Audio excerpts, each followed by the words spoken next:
जी नमस्कार, स्वागत है आप सभी का हमारे चैनल सी टेट अधिगम में। दोस्तों, इस वीडियो में हम लोग बात करने वाले हैं कल जो विधान मंडल में तारांकित प्रश्न के जवाब में शिक्षा मंत्री जी ने कहा कि टीआरई 4 जो है उसकी अधियाचना जुलाई के अंतिम सप्ताह में भेज दी जाएगी।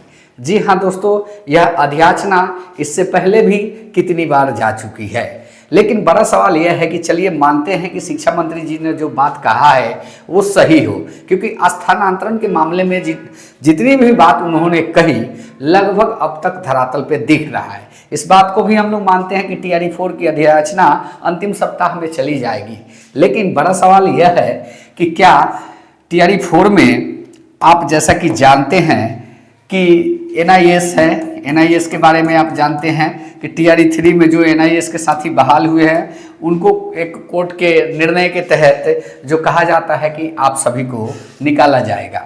और बात करते हैं कि 20,000 ही वैकेंसी की बात की जा रही है। साथ ही साथ पीटी मेंस का चर्चा बहुत चल रहा था। जी हाँ, पीटी मेंस का चर्चा चल रहा था। तो क्या यह पीटी मेंस इसमें लागू होगा? एक और सवाल यहाँ पे उत्पन्न होता है जो है आपका एज रिलैक्सेशन। जी हाँ दोस्तों, एज रिलैक्सेशन के बारे में भी अभ्यर्थियों का जो है वो बहुत बड़ा इशू है और अभ्यर्थी चाहते हैं कि रिलैक्सेशन मिले, लेकिन अब देखना ये है कि ये 3 चीज़ें इसमें इंक्लूड होके आती है कि नहीं। जी हाँ, नोटिफिकेशन अभी नहीं आया है, अधियाचना जाएगी, उसके बाद कब बीपीएससी खाली है, कब एग्जाम कंडक्ट कराना चाहती है, इसी हिसाब से आपका नोटिफिकेशन आपको देखने को मिलेगा। लेकिन ये 4 सवाल है अभी भी स्टूडेंट के मन में जो है थोड़ा सा टीस मार रहा है। लेकिन फिलहाल इस वीडियो में हम लोग बात करने वाले हैं कि क्या कुछ कहे बिहार के मुखिया माननीय सम्राट चौधरी जी। जी हाँ, आप सही सुन पा रहे हैं, उनके तरफ से भी कुछ स्टेटमेंट आया विधानमंडल में जो कि सुनने लायक है। और शिक्षा मंत्री जी ने क्या कहा इस पर भी पहले चर्चा कर लेते हैं, बाद में इन 4 टॉपिक पर हम लोग चर्चा करेंगे। तो बने रहिएगा, इस वीडियो को पूरा देखिएगा, अंत तक देखिएगा, अच्छा लगे चैनल को सब्सक्राइब कीजिएगा। यहाँ पे टीआरई 4 को लेकर स्कूलों की बदहाली और शिक्षकों की भर्ती की घोषणाएं जो है शिक्षा मंत्री जी ने कहा, और टीआरई 4 की अधिसूचना जो है इसी माह ट्रांसफर पोर्टल जुलाई अगस्त तक खुलेगा। अधिसूचना आपकी इसी माह, और ट्रांसफर पोर्टल के भी यानी ट्रांसफर और पोस्टिंग के बारे में भी इन्होंने बात किया था। ये दोनों ही तारांकित प्रश्न थे। और यहाँ पे बिहार के शिक्षक अभ्यर्थियों के लिए बड़ी खबर, सरकार ने शिक्षक भर्ती के 4थे चरण टीआरई 4 की अधिसूचना इसी महीने जारी करने का फैसला किया है। इसके साथ ही लंबे समय से तबादले का इंतजार कर रहे हैं शिक्षकों के लिए भी ट्रांसफर पोर्टल इसी महीने के अंत तक खोल दिया जाएगा। जी हाँ, यहाँ पे दोनों ही बात कही जा रही है। अब यहाँ पे एक सवाल यह भी बनता है कि जब ट्रांसफर पोस्टिंग की बात हो रही थी तो उसमें एक और बात चल रहा था कि जो है जहाँ पे शिक्षकों की कमी होगी उसी विद्यालय में शिक्षकों को ट्रांसफर किया जाएगा। इसके लिए एक आंकड़ा तैयार किया गया कि छात्र और शिक्षक के रेशियो के अनुसार कहाँ पे शिक्षकों की आवश्यकता है वहीं पे ट्रांसफर की जाएगी।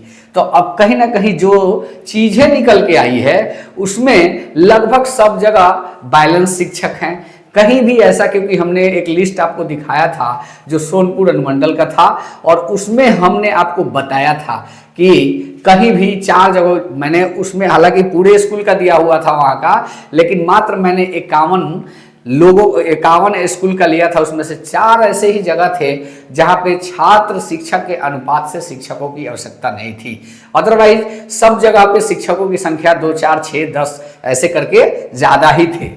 तो कहीं ना कहीं शिक्षक भर्ती इस पर भी डिपेंड है, ये बात आप लोग जान लीजिए कि इस पर डिपेंड है। अगर आवश्यकता नहीं होगी तो ये बहाली और भी कम हो सकती है, क्योंकि 1.25 लाख से एक ही बार आया 50,000, 46,000 और 20,000। तो कहीं ना कहीं ये एक सोचने वाली बात है। तो कहीं ना कहीं ये तबादले के खेल में भी शिक्षक भर्ती है, इंक्लूड है, इसकी चर्चा कोई नहीं कर रहा है लेकिन है। तो अब बात करते हैं कि 2996 स्कूलों के पास अपना भवन नहीं है। ये तो अलग एक टॉपिक है, भवन की और विद्यालय के मेंटेनेंस की। अब बात करते हैं यहाँ पे, अगर आप देखें तो यहाँ पे भी माननीय मुख्यमंत्री जी के तरफ से राज्य के सरकारी स्कूलों के शिक्षकों की कमी जल्द दूर होगी। शिक्षा विभाग चौथे चरण में टीआरई 4 की शिक्षक की नियुक्ति के लिए अधियाचना इसी माह के अंत तक बिहार लोक सेवा आयोग को भेज देगा। विधानमंडल में मंगलवार को प्रश्नोत्तर काल के दौरान मुख्यमंत्री सम्राट चौधरी की मौजूदगी में शिक्षा मंत्री मिथिलेश तिवारी ने यह घोषणा की। शिक्षा मंत्री ने गौतम कृष्णा के अल्पसूचित प्रश्न का जवाब में कहा कि टीआरई 4 के तहत प्राथमिक, माध्यमिक और उच्च माध्यमिक स्कूलों के लिए शिक्षकों की नियुक्ति होनी है। शिक्षकों के कमी का आकलन हो चुका है। अच्छा जी, चलिए एक चीज क्लियर हो गया कि जो कमी है उसका आकलन हो चुका है। जिलावार विषयवार शिक्षक की सूची को जो है शिक्षकों की सूची विभाग को मिल चुकी है। रुहेल रंजन के ध्यान आकर्षण के जवाब में शिक्षा मंत्री ने माना कि शिक्षकों के पदस्थापन में विसंगतियां हैं। किसी स्कूल में अधिक तो किसी स्कूल में शिक्षकों की संख्या कम है। तो कहीं ना कहीं जो छात्र रेशियो है इसको ठीक किया जाएगा, लेकिन कमी है इस बात को माना जा रहा है, यानी कि इंटरनली इस इशू को भी दूर कर दिया गया है। अब यहाँ पे जो हम लोग बात करेंगे वो ये बात होगी कि क्या 20,000 भर्ती की जो बात की जा रही है इसमें टीआरई 4 में एनआईएएस रहना चाहिए। जी हाँ दोस्तों, रहेगा भी मेरे हिसाब से, इसलिए कि 4 के टाइम तक एक जजमेंट में यह है कि एनआईएस रह सकता है। तो कहीं ना कहीं ये भी एक थोड़ा सा इंटरेस्टेड पॉइंट है, देखना होगा नोटिफिकेशन में। साथ ही साथ एज रिलैक्सेशन के लिए भी लोग बात कर रहे थे, तो क्या इसमें मिलेगा? तो हालांकि पिछली शिक्षा मंत्री की जो कार्यकाल थी उसमें ये चीज पूरी तरह पॉजिटिव थी। अभी की स्थिति ऐसी है कि इनके पास इसकी सूचना है कि नहीं, क्योंकि इंटरनली अगर आवेदन आदमी कुछ देता है तो हमारे स्तर से तो नहीं दिया गया है। तो कहीं ना कहीं ये एक सवाल रहेगा। अब रही बात कि जो भी साथी अगर जाते हैं टीआरई 4 के लिए, तो एज रिलैक्सेशन के लिए जो भी देख रहे हैं कि हम आवेदन नहीं कर पाएंगे तो जरूर जाके आवेदन दें, क्योंकि टीआरई 3 में रिलैक्सेशन नहीं मिला था। ऐसे में ये एक सवाल है कि टीआरई 4 में मिलेगा कि नहीं। अगर जिन भी साथियों को रिलैक्सेशन चाहिए वो अपने स्तर से भी कार्य को कर सकते हैं, अदरवाइज उनके पास कोई एक लीडर है, कोई एक ग्रुप है, उसके हिसाब से, उस संस्था के हिसाब से जाके अपना दे सकते हैं। तो ये 2 मेन पॉइंट है देखने वाली बात।